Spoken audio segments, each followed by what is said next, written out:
Hello mga kabakyard, kumusta po kayo? Kumusta ang mga alaga nyo? So for today's video mga kabakyard, pag-usapan natin kung paano ba mabuhay ang painakay sa ating parakit budgerigar na inabandona na ng kanyang magulang.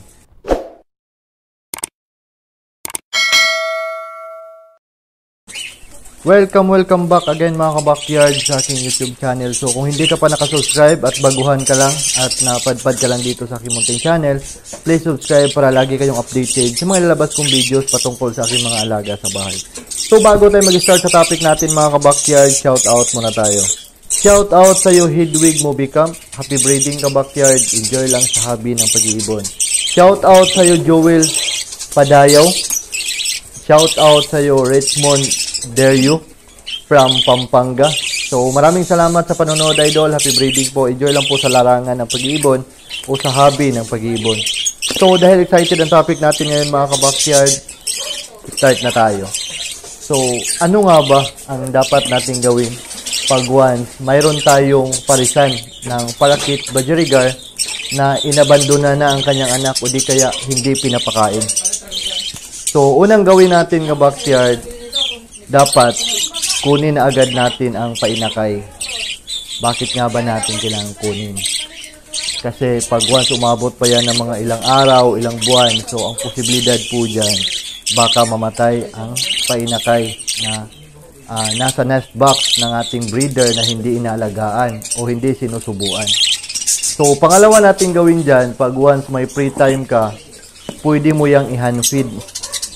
So, ano nga ba ang pag-hand feed? So, ang pag-hand feed po is ikaw po yung nag-aalaga sa anak ng iyong alagang ibon na ginagamitan mo siya ng mga formula na ipinapakain mo sa ibon mo na wala pa siyang mga balahibo or kung mayroon man siyang balahibo is hindi pa masyadong marami. Pangatlong kailangan mong gawin, dapat pumili ka ng maganda mong breeder na proven mo na maganda siya mag-alaga ng hindi niya anak. Bakit nga ba kailangan nating pumili ng breeder na proven na mga kabakyard? Para sure na maalagaan talaga ang painakay na inabandona ng ibang parents.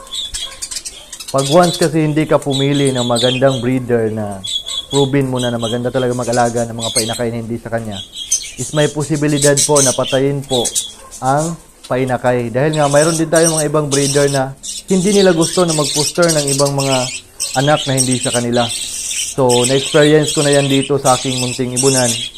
Nalagay ko ang isang painakay sa masila na breeder o yung ang anak lang talaga niya ang kanyang inaalagaan. So, ang nangyari po, namatay po yung anak kasi tinuka po yung ulo at saka nagsusugat-sugat po yung katawan.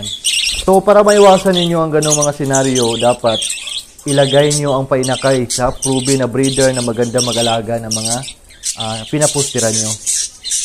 Pang-apat na tips mga kabakyard, dapat magbigay kayo ng saktong pagkain na nababagay sa bilang ng painakay na pinapustiran nyo. So, bakit nga ba tayo magbibigay ng sapat na pagkain o saktong pagkain sa bilang ng painakay na pinapustiran natin? Para malusog ang mga painakay, para hindi sila payat, para mabuhay sila lahat. Panglima, dapat malinis ang patubigan sa inyong mga alagang ibon. So, bakit nga ba kailangan nating linisin ang patubigan sa ating mga alagang ibon? Para maiwasan natin ang pagkasakit ng ating mga painakay na pinapustiran.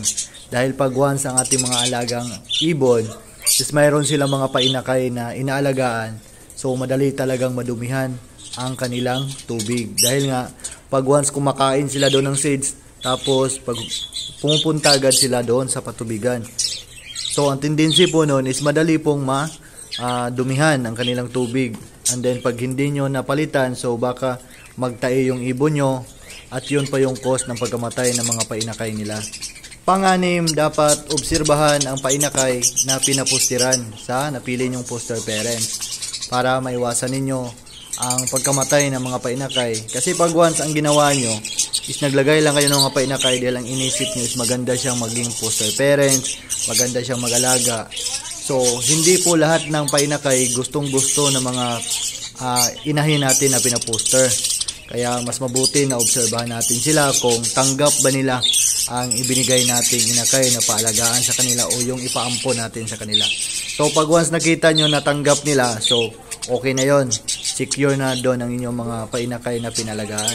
Pero pag once hindi nila gusto yung painakay, so mas mabuti na baklasin nyo na at ilipat nyo sa ibang foster parents para hindi mamatay. Pang-pito, dapat magbigay tayo ng vitamins sa ating mga alagang ibon, lalong-lalo na yung mga maraming painakay o yung pinaposter natin na parents, para mayroon silang sapat na lakas, mayroon silang vitamins na pwedeng mabigay sa kanilang inaalagaan na mga inakay. So ano nga ba ang vitamins na ginagamit ko dito sa aking ibunan? So ang ginagamit ko ditong vitamins is yung essential vitamins. So maganda po kasi yon para sa mga ibon natin na mayroong mga painakay, at subuko na yon dito sa aking munting backyard dahil nga yon yung ginagamit ko sa kanila. Pangwalo, dapat magbigay tayo ng mga gulay sa ating mga alagang ibon. So ano nga ba ang gulay na pwede sa ating mga alagang ibon? So magbigay tayo ng kangkong, talbos ng kamote, dahon ng alugbate, pichay, at saka iba pa. So bakit nga ba kailangan nating magbigay ng ganitong klaseng gulay? Para mayroong makuhang natural vitamins ang ating mga alagang ibon. Huwag lang tayong umasa sa puro seeds lang ang ibinibigay natin sa kanila, dahil nakakasama po ang puro seeds sa ating mga alagang ibon. So dapat magbigay kayo ng gulay, mga soft food na ginawa nyo, and then magbigay kayo ng mga prutas sa inyong alagang ibon para tumaas ang lifespan nila, at saka pag once may mga painakay silang inalagaan is malulusog yung mga painakay nila. So dito na magtatapos ang vlog ko mga kabakyard. I hope ay natutunan kayo sa topic natin for today, kung paano buhayin ang painakay na inabandona ng kanilang parents at ano ang mga dapat gawin para maging malusog ito sa napili nating foster parents na mag-alaga sa kanila. So God bless po sa ating lahat mga kabakyard. Mag-ingat po tayo palagi. Stay safe and healthy.